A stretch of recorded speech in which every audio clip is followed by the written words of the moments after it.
The one thing the Blues could focus on is the fact they were able to open up Game 2 and catch Dallas with some real odd man rushes.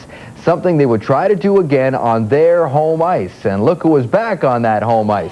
Brett Hull, 102 playoff games with the Blues, 67 goals for them, but his old buddies get into some trouble early. Chris Pronger gets the stick up on Darian Hatcher, who was cut big time. Pronger got 4 minutes for that. Dallas has struggled badly with a man advantage in these playoffs, but not here. Nieuwendyk to Hull, the quick release, beats them short side, 1-0 Stars.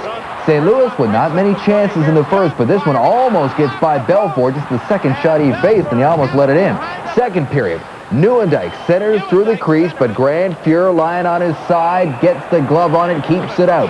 Still 1-0 until the Stars get careless with a giveaway. Ricard Persson took the shot. It bounced off of Mike Eastwood, Sergei Zubov, and in. Tie game 1-1, and the Blues continue to play very physical. Look at Blair Atchingham on Daryl Sador, and Hatcher, always a marked man. Scott Young lets him have it. Again.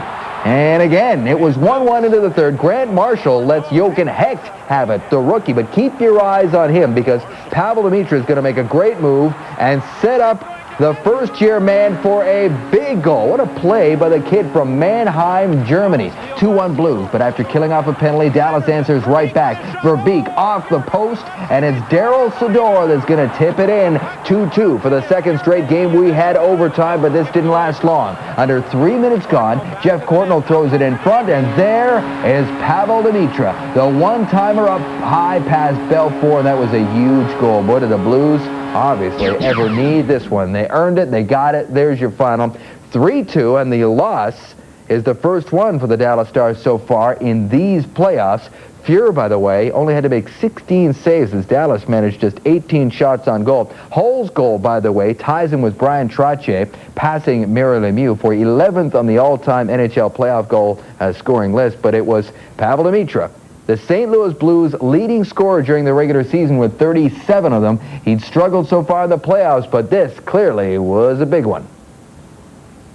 I never expect I'm going to be like where I am right now, and you know, it's a hard time, and but coaches, tag team, everybody tag team, my team has helped me so much, and now I'm used to, I'm just, you know, keep going, and I just don't worry about it, just playing hard, and everything comes too. Well, it wasn't our best period, the second period. They got a lot of emotion in their game, but I mean, we survived it. It's 1-1 going into the third, and I thought we had a real good third, you know, and so this game could have went either way, but they got the goal when they had to, and you know, and we just got to regroup. They're not going to lay down and quit. You know, there's a lot of pride over there. They're going to work hard, and they did work hard, harder than our team did. And you know, we got to bounce back from that and get the momentum back. Other news to tell you about: the Flyers have locked up Mark Recchi to a 5-year contract. Terms not disclosed, financial terms. Recchi would have been one of the hottest free agents on the market this summer, but not anymore. He only played 10 games after coming over from Montreal with 2 goals and 4 assists, but obviously Recchi is a proven NHL commodity, and the Flyers certainly know what they're getting.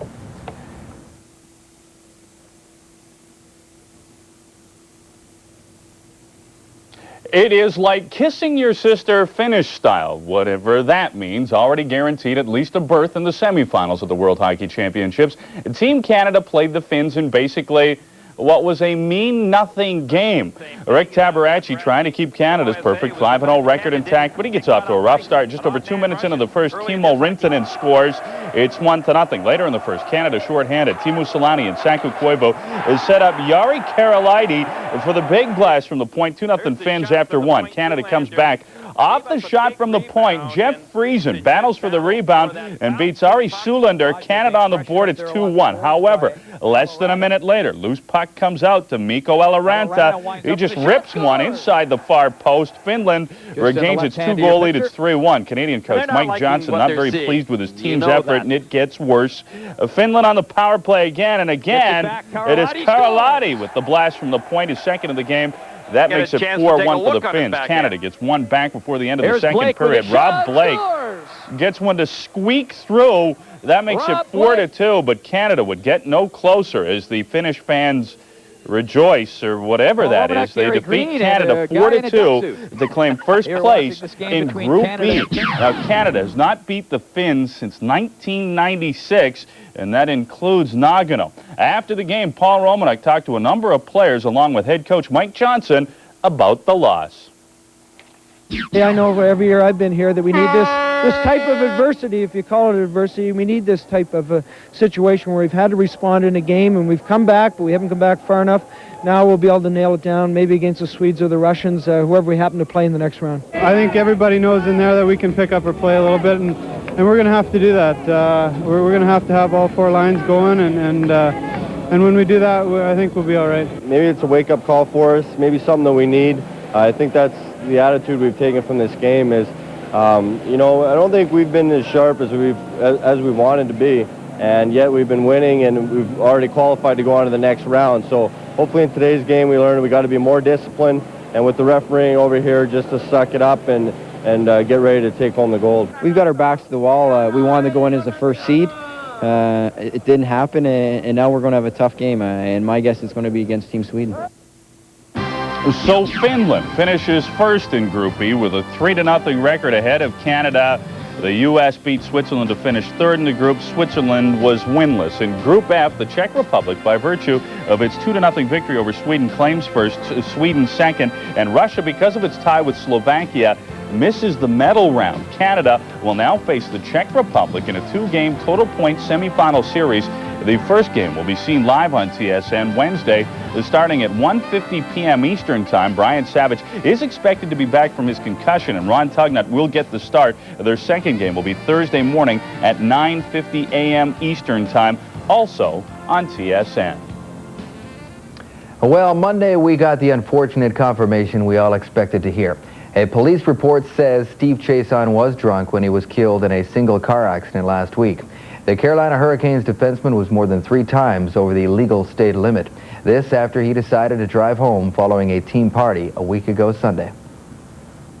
Unfortunately, I was out with Steve, and we were out in the garage, and we were talking, and I was smoking a cigar. That's why we were out in the garage, and Steve stated that he said I'm ready to go home and see the kids, and that was the direct result, is he wanted to go home and see his family, and he made the decision himself to go home, and obviously it was a bad decision. Now, the Hurricanes released a short statement saying they were still going through the healing process of losing a valued friend and a teammate. And you've likely noticed some teams in the playoffs are wearing the number 3 in the backs of their helmets in memory of Steve Chiasson. Stick around. The show will continue after a quick break, and we'll show you the Heat looking to even their series with the Knicks. While Utah continues to hold court in their series with the Kings.